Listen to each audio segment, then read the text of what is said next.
ರಾಜ್ಯದಲ್ಲಿ ಬಹಳ ದಿನಗಳಿಂದಲೂ ಕೂಡ ಬಹಳ ಒತ್ತಾಸೆಯ ಮೇರೆಗೆ ಬಾಕಿ ಉಳಿದಿರುವಂಥ ಕೆಲಸ ಅಂತ ಹೇಳಿದ್ರೆ ಅದು ಒಳ ಮೀಸಲಾತಿ ವಿಚಾರ. ರಾಜ್ಯದಲ್ಲಿ ಶೀಘ್ರವೇ ಜಾರಿಯಾಗುತ್ತಾ ಒಳ ಮೀಸಲಾತಿ?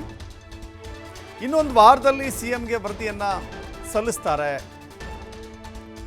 ನಿವೃತ್ತ ನ್ಯಾಯಮೂರ್ತಿ ನಾಗಮೋಹನ್ ದಾಸ್ ಅವರು ಒಂದು ವಾರದಲ್ಲೇ ವರದಿಯನ್ನು ಸಲ್ಲಿಸ್ತಾರೆ ಅಂತ ಹೇಳಿ ಸುದ್ದಿಗೋಷ್ಠಿಯಲ್ಲಿ ಸಚಿವ ಎಚ್ ಸಿ ಮಹದೇವಪ್ಪ ಹೇಳಿಕೆಯನ್ನು ಕೊಟ್ಟಿದ್ದಾರೆ.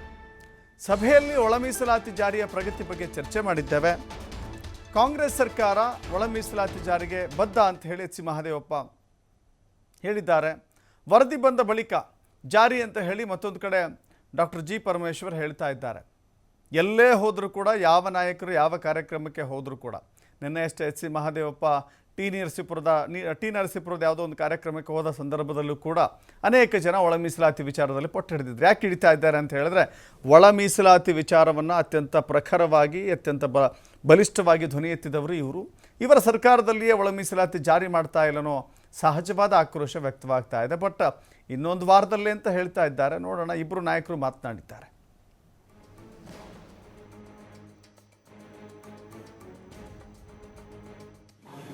2 ಗಂಟೆ ತನಕ ಮುಖ್ಯಮಂತ್ರಿಗಳ ಅಧ್ಯಕ್ಷತೆಯಲ್ಲಿ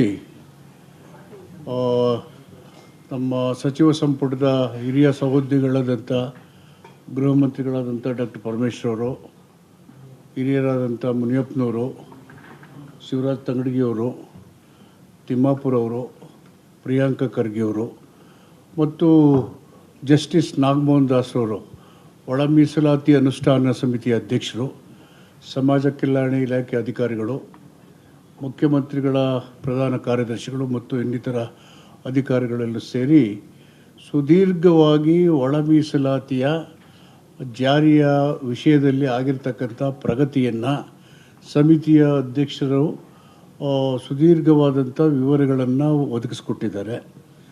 ಮತ್ತು ಆದಷ್ಟು ಬೇಗ ಈ ಒಂದು ಒಳ ಮೀಸಲಾತಿಯನ್ನು ಜಾರಿಗೊಳಿಸುವ ಪ್ರಸ್ತಾವವನ್ನು ಮುಖ್ಯಮಂತ್ರಿಗಳು ಮತ್ತು ನಮ್ಮ ಮಂತ್ರಿಗಳು ಸಮಿತಿಯ ಅಧ್ಯಕ್ಷರಿಗೆ ಹೇಳಿದ್ದಾರೆ. ಈ ಹಿನ್ನೆಲೆಯಲ್ಲಿ ಕಾಂಗ್ರೆಸ್ ಪಕ್ಷ ಮತ್ತು ಕಾಂಗ್ರೆಸ್ ಸರ್ಕಾರ ಒಳ ಮೀಸಲಾತಿಯ ಜಾರಿಗೆ ಬದ್ಧತೆಯನ್ನು ಈಗಾಗಲೇ ಪಕ್ಷದ ಪ್ರಣಾಳಿಕೆಯಲ್ಲಿ ಮತ್ತು ಸಚಿವ ಸಂಪುಟದ ತೀರ್ಮಾನದಲ್ಲಿ ಒತ್ತಿ ಹೇಳಿದ್ದೇವೆ. ಈ ತೀರ್ಮಾನದ ಅನುಷ್ಠಾನ ಸುಪ್ರೀಂ ಕೋರ್ಟಿನ ತೀರ್ಪಿನ ಹಿನ್ನೆಲೆಯ ಸಾರಾಂಶಗಳನ್ನು ಒಳಗೊಂಡಿರ್ತಕ್ಕಂಥ ದತ್ತಾಂಶಗಳ ಆಧಾರದ ಮೇಲೆ ಒಳ ಮೀಸಲಾತಿಯನ್ನು ಜಾರಿ ಮಾಡ್ತೀವಿ ಅಂತ ಹೇಳಿರ್ತಕ್ಕಂಥ ವಿಷಯಗಳನ್ನು ಸುದೀರ್ಘವಾಗಿ ಚರ್ಚೆ ಮಾಡಿ ಇನ್ನು ಒಂದು ವಾರದ ಒಳಗಡೆ ಜಸ್ಟಿಸ್ ನಾಗಮೋಹನ್ ದಾಸ್ ಅವರು ಮಧ್ಯಂತರ ವರದಿಯನ್ನು ಸರ್ಕಾರಕ್ಕೆ